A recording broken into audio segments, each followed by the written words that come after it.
Hello, welcome back to SK achiever nurses classes. तो आज हम लोग एक बहुत ही इंपॉर्टेंट डिसऑर्डर के बारे में बात करेंगे जो कि है सिजोफ्रेनिया। तो सिजोफ्रेनिया क्या होता है, उसके सिम्टम्स कौन कौन से हैं, उसके रूट कॉज क्या क्या होते हैं, उसके साथ साथ ही उसके ट्रीटमेंट्स के बारे में भी बात करेंगे। तो सबसे पहले सिजोफ्रेनिया होता क्या है। तो अगर बात करेंगे सिजोफ्रेनिया की, तो इसके डेफिनेशन में क्या है कि एक क्रोनिक और सीवियर मेंटल डिसऑर्डर है। ठीक है, क्या है, क्रोनिक और सीवियर मेंटल डिसऑर्डर है जो कि क्या करता है, किसी से करेक्टराइज होता है disturbance in thought, perception, emotion and behaviour. ठीक है, मतलब कि सिजोफ्रेनिया एक क्रोनिक और सीवियर मेंटल डिसऑर्डर है जो कि कॉज करता है या फिर जो कि कैरेक्टराइज होता है किससे, थॉट डिस्टर्बेंस से, परसेप्चुअल डिस्टर्बेंस से एंड इमोशनल और बिहेवियरल डिस्टर्बेंस से। ठीक है, ओके। और ये जो सिजोफ्रेनिया क्या करता है कि it often leads to the loss of contact with reality, मतलब साइकोसिस भी कॉज करता है। ठीक है, क्या करता है, साइकोसिस and significant impairment in daily functioning. ठीक है, तो ये क्लियर डेफिनेशन हुआ कि सिजोफ्रेनिया क्या है, क्रोनिक सीवियर मेंटल डिसऑर्डर है characterized by disturbance of thought, perception, behaviour and emotions. और उसके बाद ये क्या करता है, इट ऑल्सो लीड्स और it often leads to the साइकोसिस and significant impairment of the daily functioning. ठीक, उसके बाद बात करेंगे कि जो रूट कॉज क्या है सिजोफ्रेनिया के। ठीक है, तो एग्जैक्ट कॉज क्या क्या है उसके बारे में हम लोग बात करेंगे। तो सबसे पहली चीज है जेनेटिक फैक्टर। ठीक है, पहला कॉज क्या है आपका, जेनेटिक फैक्टर, यानी कि हेरिडिटी की वजह से भी होता है। अगर आपके फैमिली में कोई सिजोफ्रेनिया के केसेस है तो आपको सिजोफ्रेनिया होने के रिस्क बढ़ जाते हैं। उसके साथ साथ न्यूरोकेमिकल इम्बैलेंस, यानी कि जो बॉडी में न्यूरोट्रांसमीटर्स हैं उसके इम्बैलेंस की वजह से भी सिजोफ्रेनिया होने के चांसेस होते हैं। जैसे मेन केमिकल जो न्यूरोट्रांसमीटर जो इन्वॉल्व होता है इसमें, वो कौन सा होता है कि डोपामिन, ग्लूटामेट एंड सेरोटोनिन। ये तीन चीजों का मतलब डिसरेगुलेशन की वजह से सिजोफ्रेनिया हो सकता है। ठीक है, ग्लूटामेट है, डोपामिन है एंड द सेरोटोनिन। ठीक है, उसके बाद बात करेंगे ब्रेन एबनॉर्मलिटीज, मतलब कि कोई भी ब्रेन के स्ट्रक्चरल और फंक्शनल चेंजेस के वजह से भी आपका सिजोफ्रेनिया हो सकता है। जैसे कि आपका जो इनलार्ज्ड वेंट्रिकल्स, जो वेंट्रिकल्स अगर वो इनलार्ज्ड है तो उसमें आपका सिजोफ्रेनिया होने के चांसेस होता है, यानी कि ब्रेन एबनॉर्मलिटी भी एक कॉजेज है इसका। ठीक है, फिर उसके बाद बात करते हैं इसमें कि इन्वायरमेंटल फैक्टर क्या है। तो इन्वायरमेंटल फैक्टर्स में आता है prenatal exposure to the infection, malnutrition and the stress. मतलब कि इन्वायरमेंटल फैक्टर्स में पहला क्या है कि प्रेगनेंसी के टाइम पे कोई भी इन्फेक्शन से एक्सपोजर है। ठीक है, दूसरा है माल न्यूट्रिशन। ठीक है, माल न्यूट्रिशन।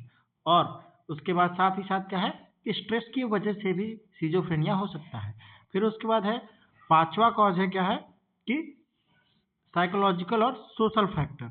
साइकोलॉजिकल और सोशल फैक्टर में क्या है, ट्रॉमा या फिर कोई भी फिक्सेशन के वजह से, इमोशन फिक्सेशन की वजह से हो सकता है।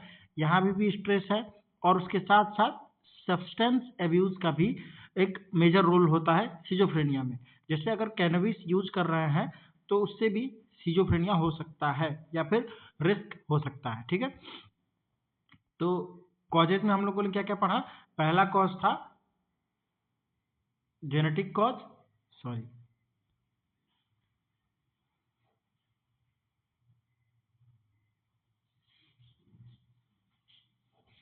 जेनेटिक, दूसरा न्यूरोट्रांसमीटर्स, तीसरा ब्रेन एबनॉर्मलिटीज।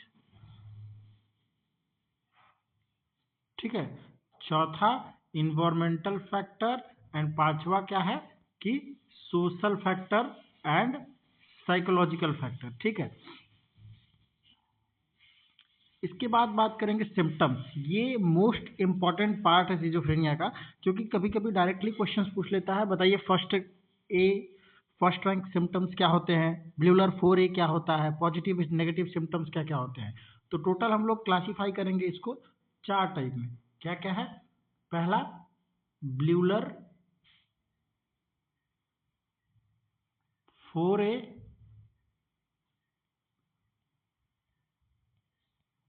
उसके बाद दूसरा है फर्स्ट रैंक सिम्टम।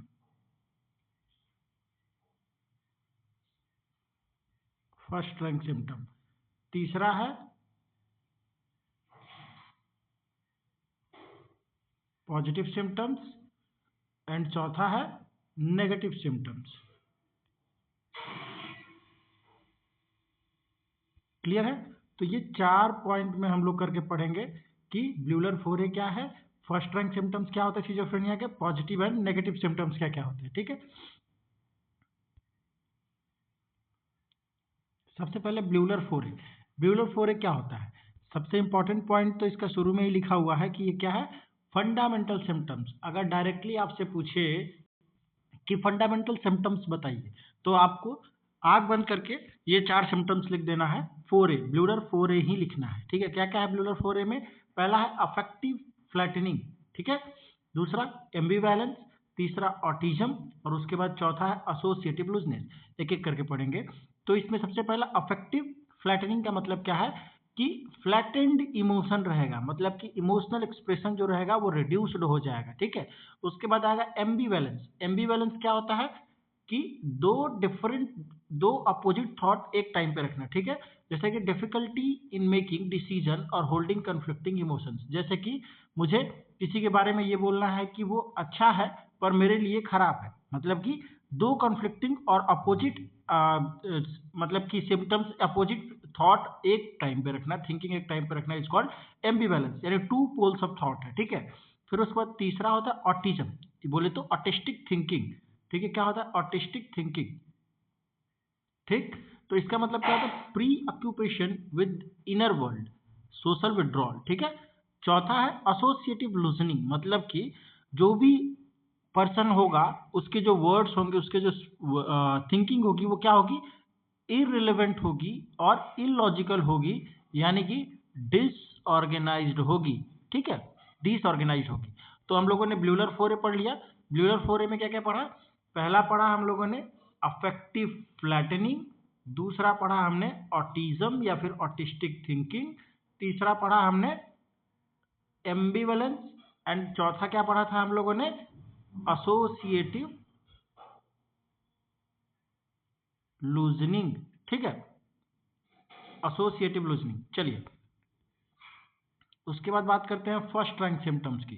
तो फर्स्ट रैंक सिम्टम्स किसने दिया था? तो कर्ड स्नीजर करके एक इनका जो नाम था क्या था, कर्ड स्नीजर। ठीक है, स्नीडर, कर्ड स्नीडर जो थे फर्स्ट रैंक सिम्टम्स दिए थे।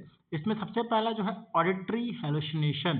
ठीक है, ऑडिटरी हेलुसिनेशन। हेलुसिनेशन क्या होता है, पिछले वीडियो में हमने देखा था कि मिसपरसेप्शन है विदाउट स्टिमुलाई की। ठीक है, सॉरी, प्रेजेंस ऑफ स्टिमुलाई की। तो ऑडिटरी हेलुसिनेशन होगी यहाँ पे। अब यहाँ पे क्या है कि बात कर रहा है, ये किसी की वॉइस आपको सुनाई देगी या फिर कोई आर्ग्यूमेंट आपको सुनाई देगा। ठीक है, फिर उसके बाद इसमें आता है कि थॉट इंसर्शन क्या क्या है। अब ये मेजर है, thought insertion, thought withdrawal, thought broadcasting. बहुत लोग फर्स्ट रैंक सिम्टम्स में सिर्फ यही 4 चीज लिख के आ जाते हैं, thought insertion, thought withdrawal and thought broadcasting. देखिए इसमें क्या है कि पहला जो चीज है वो क्या है, थॉट कंट्रोल, मतलब कि पर्सन को ऐसा फील होगा कि समवन इज कंट्रोलिंग हिज और हर थॉट। दूसरा है थॉट विड्रॉवल।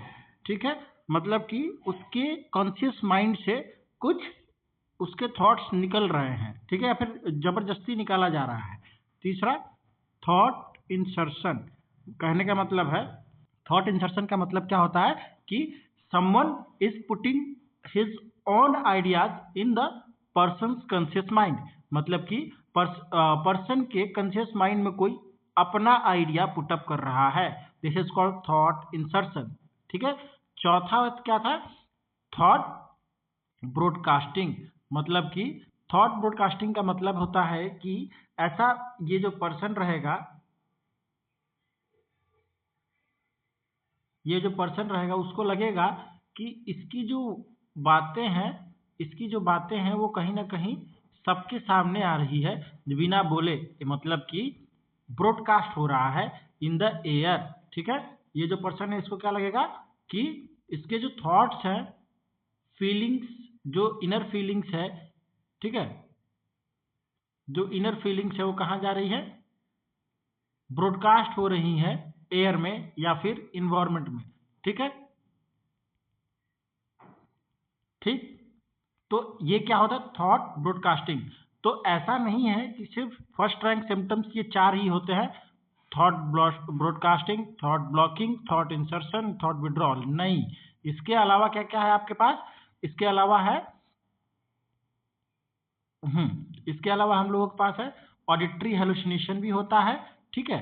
उसके साथ साथ डिल्यूजन ऑफ कंट्रोल, मतलब कि being controlled by the external forces is called delusion of control, ठीक है। और सोमैटिक पैसिविटी, ठीक है, सोमैटिक पैसिविटी मतलब कि कोई बॉडीली सेंसेशन होता है, ऐसा लगता है कि कोई दूसरा आप पे वो बॉडीली सेंसेशन इम्पोज कर रहा है, ठीक है। इसके साथ साथ और सारे भी होते हैं, जैसे इसमें होता है मेड इम्पल्सेस, मेड वॉल्यूशन, ठीक है, मतलब कि आप वो चीज करेंगे, आप वो गलती करेंगे, लेकिन आपको लगेगा कि वो आपके कंट्रोल में नहीं है, अब वो आपसे कोई दूसरा करवा रहा है, ठीक है। इसके साथ साथ तो ये सारे क्या थे, फर्स्ट रैंक सिम्टम्स थे, ठीक है। उसके बाद है आपका पॉजिटिव सिम्टम्स, ठीक है। पॉजिटिव सिम्टम्स और नेगेटिव सिम्टम्स होते क्या है, सबसे पहली चीज तो यही है। तो पॉजिटिव सिम्टम्स का मतलब होता है कि एक्सेस और distortion of the normal functioning, मतलब कि कोई नई चीज आपके बॉडी में मतलब नहीं आ रही है। इसमें क्या हो रहा है कि जो आपका नॉर्मल बॉडी फंक्शन है ना, उसमें या तो एक्सेस हो रहा है या तो डिस्टॉर्शन हो रहा है, मतलब कि या तो कुछ खराबी हो रहा है या तो फिर कुछ कमी हो रहा है। This is called positive symptoms, clear है। तो सबसे पहले पॉजिटिव सिम्टम्स का मतलब समझना है कि पॉजिटिव सिम्टम्स होता क्या है, याद तो हो ही जाएगा, ठीक है। तो पॉजिटिव सिम्टम्स में क्या क्या है, पॉजिटिव सिम्टम्स में सबसे पहला चीज आता है हेलुसिनेशन, ठीक है। अब हेलुसिनेशन में भी बहुत तरह के होते हैं, ऑडिटरी, विजुअल एंड टैक्टाइल, लेकिन मोस्ट कॉमन, अगर कंपटीशन में पूछे कि मोस्ट कॉमन कौन सा होता है, तो most common is the visual hallucination, ठीक है। विजुअल हेलुसिनेशन जो होता है मोस्ट कॉमन होता है पॉजिटिव सिम्टम्स में और सिजोफ्रेनिक पेशेंट में। फिर उसके बाद दूसरा है डिल्यूजन, ठीक है, डिल्यूजन। अब डिल्यूजन में भी पैरानॉइड डिल्यूजन, ग्रैंडियोस डिल्यूजन या फिर विजार विजार। अब एक चीज याद रखिएगा कि विजार क्या होता है, ये विजार कहने का मतलब क्या है, तो ये एक टर्मिनोलॉजीज है जो अनएक्सेप्टेड और अनसोशल एक्टिविटी को सॉरी, अनएक्सेप्टेड एक्टिविटी को बोलते हैं।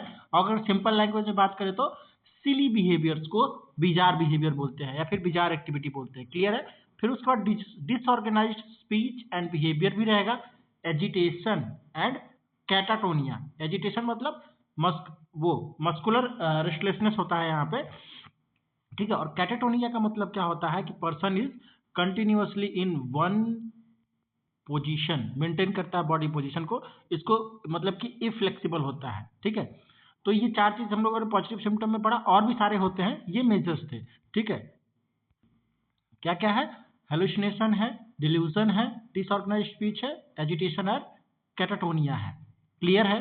चलिए तो आगे देखते हैं हम लोग कि नेगेटिव सिम्टम्स क्या होता है। अब नेगेटिव सिम्टम्स का मतलब होता है कि रिडक्शन या फिर लॉस ऑफ नॉर्मल फंक्शन, मतलब कि कोई भी बॉडी फंक्शन है उसमें कमी हो जाना, उसकी या फिर उसका खत्म हो जाना, मतलब कि वो बिहेवियर नहीं होना, यानी loss of that function is called is comes under the negative symptom.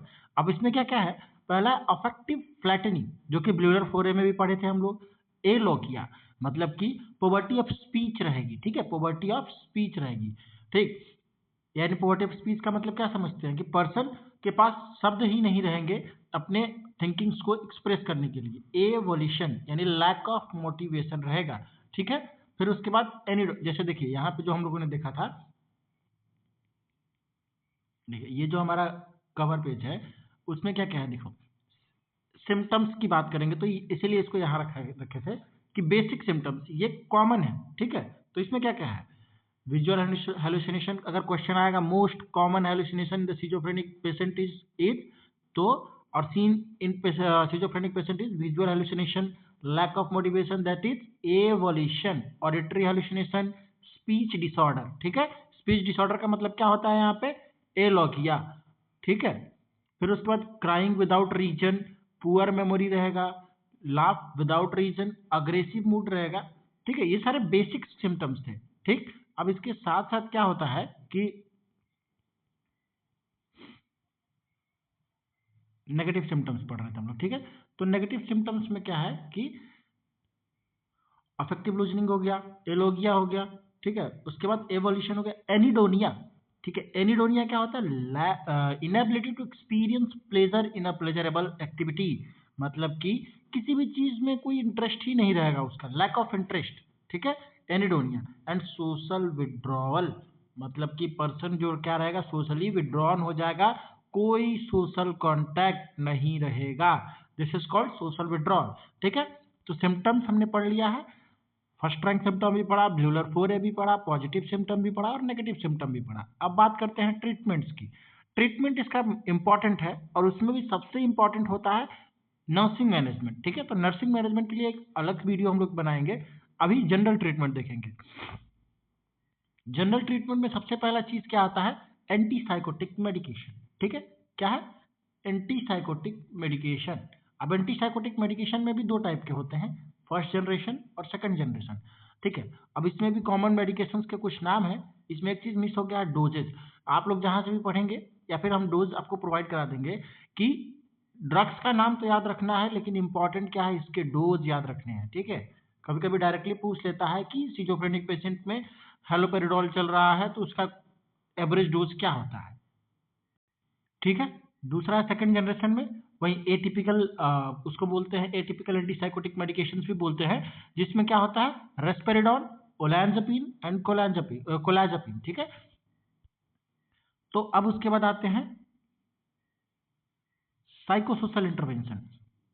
Psychosocial intervention में क्या कह देंगे, कॉग्निटिव बिहेवियरल थेरेपी, मतलब कि कॉग्निशन के साथ साथ बिहेवियर को वहाँ पे इंटरलिंक करते हैं, दोनों को चेंज करते हैं और उसके बाद जो स्पेसिफिक इंटरवेंशन प्रोवाइड करा के ऑप्टिमम चेंज या फिर डिजायर्ड चेंज हम लोग लाने का कोशिश करते हैं। फिर उसके बाद है family therapy and psycho education provide करते हैं about the disease, sorry disorder, psychiatric disorder, and उसके साथ साथ इसके प्रिवेंटिव मेजर्स, उसके साथ साथ स्ट्रेटेजी टू कोप अप, ठीक है। ये सारी चीजें हैं। फिर उसके बाद है इसमें कि सोशल स्किल ट्रेनिंग करते हैं, क्यों? जो सोशल विड्रॉन हो चुका था पर्सन, सोशली विड्रॉल हो चुका था उसके लिए, ठीक है।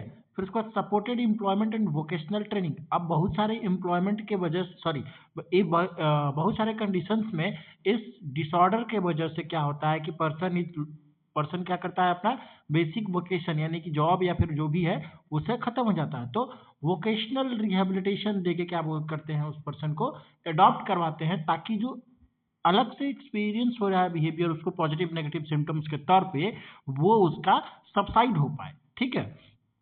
तो ये है ये साइको सोशल इंटरवेंशन के अंडर में। तीसरा पॉइंट जो है यहाँ पे वो है हॉस्पिटलाइजेशन। अगर अक्यूट एपिसोड या फिर सीवियर सिम्टम्स आ रहे हैं तो अल्टीमेट ट्रीटमेंट इज हॉस्पिटलाइजेशन करो and under the supervision of expertise psychiatrist and the medical personnels, ठीक है। तीसरा है लॉन्ग टर्म सपोर्ट, क्या है, कम्युनिटी बेस्ड प्रोग्राम। अब कम्युनिटी बेस्ड प्रोग्राम क्या है भाई? कम्युनिटी बेस्ड प्रोग्राम का मतलब है, सॉरी, कम्युनिटी बेस्ड प्रोग्राम का मतलब है कि अवेयरनेस सेशन, ठीक है। जो भी सिजोफ्रेनिक पेशेंट है उनके लिए एक अवेयरनेस और सोशल एक्सेप्टेंस वाली बात है, जो स्टिग्मा है उसको रिमूव करने के लिए, इन सारी चीजों के लिए, ठीक है। और last one is electro convulsive therapy. Psychiatric के पॉइंट ऑफ व्यू से ये मोस्ट इंपॉर्टेंट टॉपिक है, इसके लिए एक अलग से वीडियो बना देंगे कि इलेक्ट्रो कन्वल्सिव थेरेपी, ये इसको हम लोग रेसिस्टेंट केसेस में देखते हैं, जो कि जनरली रिकवर नहीं हो पाते हैं पेशेंट, उनके लिए हम लोग क्या लाते हैं, ईसीटी देते हैं, ठीक है। चलिए, तो एक बार पहले समराइज करेंगे क्या क्या पढ़ा हम लोगों ने। तो आज हम लोगों ने क्या क्या पढ़ा? सबसे पहले पढ़ा हम लोगों ने कि डेफिनेशन क्या होता है। तो डेफिनेशन क्या है कि सिजोफ्रेनिया एक chronic and severe mental disorder है, जिसमें क्या characterised by thought disturbance of the thought perception behaviour, ठीक है। फिर उसके बाद ये ऑफन क्या कॉज करता है, साइकोसिस करता है, लॉस ऑफ रियलिटी, उसके साथ साथ जो होता है कि आपके बिहेवियरल चेंज भी ले आता है, ठीक है। दूसरा हम लोग पढ़े कॉज के अंदर क्या क्या पढ़े? सबसे पहला जेनेटिक कॉज पढ़े हम लोग, फिर उसके बाद दूसरा जो पढ़े थे हम लोग न्यूरोट्रांसमीटर्स के वजह से पढ़े थे, फिर उसके बाद ब्रेन स्ट्रक्चरल चेंजेस के वजह से होता है, और इन्वायरमेंटल फैक्टर होता है, उसके साथ साथ साइकोलॉजिकल और सोशल फैक्टर होता है, ठीक है। फिर उसके बाद अगर देखेंगे हम लोग तीसरा चीज क्या पढ़े थे, सिम्टम्स। सिम्टम्स में पहला सिम्टम्स है 4A, ब्लूलर 4A पढ़े थे हम लोग। उसके अंदर में क्या क्या है, ऑटिस्टिक थिंकिंग है, अफेक्टिव लूजनिंग है, एसोसिएटिव लूजनिंग है एंड एम्बिवैलेंस है। दूसरा पॉइंट हम लोग पढ़े थे कि second rank symptoms, sorry second point जो है फर्स्ट रैंक सिम्टम्स क्या क्या होता है। तो इसमें क्या क्या था, इसमें आता है ऑडिटरी हेलुसिनेशन आता है, विजुअल हेलुसिनेशन आता है, मेड इम्पल्सेस और मेड वॉल्यूशन आता है, thought control, thought withdrawal, thought insertion and thought broadcasting, ठीक है। फिर उसके बाद तीसरा पॉइंट पढ़े इसमें positive symptom, negative symptom. Positive symptom क्या होता है, एक्सेस या फिर distortion of the normal function. Negative symptoms क्या होता है कि रिडक्शन या फिर लॉस ऑफ नॉर्मल फंक्शन, ठीक है। उसके बाद आता है कि नेगेटिव फंक्शन में सोशल विड्रॉल आ जाएगा, ये सारी चीज़ें, एनिडोनिया आ जाएगा, एलोगिया आ जाएगा और उसके बाद अफेक्टिव फ्लैटनिंग आ जाएगा, ठीक है। फिर उसके बाद बात करेंगे कि ट्रीटमेंट के बारे में पढ़ें। तो ट्रीटमेंट क्या क्या था, ट्रीटमेंट इसका सबसे पहला ट्रीटमेंट क्या होता है, एंटीसाइकोटिक मेडिकेशन। एंटीसाइकोटिक मेडिकेशन उसके अंदर में दो आता है, टिपिकल एंड एटिपिकल, ठीक है। एटिपिकल, टिपिकल में हेलोपेरिडोल, इसमें कोलैंजापिन, ओलैंजापिन एंड कोलैजापिन, ठीक है। फिर उसके बाद बात करेंगे दूसरा ट्रीटमेंट जो पॉइंट था, उसके साथ साथ साइको सोशल थेरेपीज। उसके अंदर में सीबीटी था, कॉग्निटिव बिहेवियरल थेरेपी था, साइको एजुकेशन है, वोकेशनल रिहेबिलिटेशन है, उसके साथ साथ फैमिली थेरेपी भी है, ठीक है। फिर उसके बाद बात करेंगे हम लोग कि उसके बाद हॉस्पिटलाइजेशन था एंड मोस्ट इम्पॉर्टेंट ईसीटी पढ़े हमने, ठीक है। तो ईसीटी किसके लिए देते हैं सिजोफ्रेनिया में, रेसिस्टेंट केसेस के लिए देते हैं, ठीक है। कौन से केसेस के लिए, रेसिस्टेंट केसेस के लिए देखते हैं। अब एक इंपॉर्टेंट पॉइंट छूट गया कि टाइप्स, इसके टोटल 6 टाइप्स होते हैं, उसको हम लोग अलग से एक्सप्लेन करेंगे, ठीक है। ओके,